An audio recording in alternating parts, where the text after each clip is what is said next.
Hello बच्चों, let us see the question. A resistance of 20 ohm is connected to a source of alternating current rated 110 volt and 50 Hz.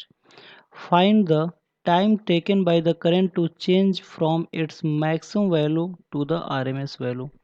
Question ये कर रहा है कि एक resistance है 20 ओम का और उसे एक अल्टरनेटिंग सोर्स से जोड़ा गया है जिसमें 110 वोल्ट दिया हुआ है और फ्रीक्वेंसी 50 हर्ट्ज दिया हुआ है। तो हमें बताना है कि कितना समय लगेगा जब वो अपने मैक्सिमम वैल्यू से आरएमएस वैल्यू तक पहुंचेगा। तो आइए देखते हैं इस क्वेश्चन का मेन की कॉन्सेप्ट क्या है, फिर इस क्वेश्चन को हम लोग अटेम्प्ट करेंगे। तो की कॉन्सेप्ट में हम लोग समझेंगे कि वो कौन सा ऐसा कॉन्सेप्ट है जिसके ऊपर ये क्वेश्चन बेस्ड है, और फिर उस कॉन्सेप्ट को डिस्कस करने के बाद हम लोग इस क्वेश्चन को अटेम्प्ट करेंगे।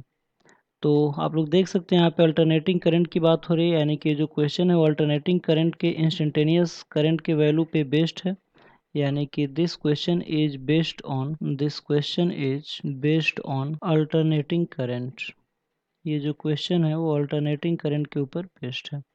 क्या होता है आई इंस्टेंटेनियस की वैल्यू? तो आई इंस्टेंटेनियस का इक्वेशन होता है आई नॉट साइन ओमेगा टी। यहाँ पे ओमेगा जो होता है एंगुलर वेलोसिटी होता है, टी टाइम होता है, आई नॉट पीक वैल्यू होता है और आई जो होता है वो इंस्टेंटेनियस वैल्यू होता है। तो आइए देखते हैं इस क्वेश्चन में क्या क्या गिवन है और फिर इस क्वेश्चन को हम लोग सॉल्व करेंगे। तो सोल्यूशन में हम लोग देखेंगे कि क्या गिवन है। तो यहाँ पे रेजिस्टेंस दिया हुआ है, तो रेजिस्टेंस यहाँ पे 20 ओम दिया हुआ है और यहाँ पे ई आर एम एस की वैल्यू दिया हुआ है। जो भी वोल्टेज होता है गिवन वोल्टेज वो ई आर एम एस होता है और ये कितना दिया है 110 वोल्ट। और फ्रीक्वेंसी इसका दिया हुआ है, फ्रीक्वेंसी कितना है 50 हर्ट्ज है। ठीक है, तो आइए देखते हैं इस क्वेश्चन को हम लोग कैसे अटेम्प्ट करते हैं। तो सबसे पहले आई इंस्टेंटेनियस की जो वैल्यू होता है उसका इक्वेशन होता है आई नॉट साइन ओमेगा टी। यहाँ पे जो ओमेगा है वो उसको हम लोग एंगुलर फ्रीक्वेंसी भी बोल सकते हैं, और angular frequency omega equal to होता है 2 पाई एफ। ठीक है, तो अगर इसको इस इक्वेशन में रखेंगे तो हमें मिलेगा I equal to I naught sine 2 pi F into T. तो ये इक्वेशन 1 है। अब अगर हम लोग देखें कि आई में और पीक वैल्यू में, आरएमएस वैल्यू और पीक वैल्यू में क्या रिलेशन होता है, तो उसका रिलेशन होता है I equal to I naught upon under root 2।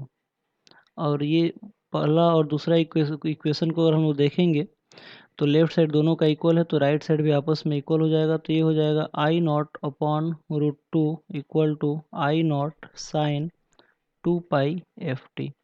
I naught से आई नॉट कट जाएगा तो ये हो जाएगा sine 2 pi F T equal to 1/√2।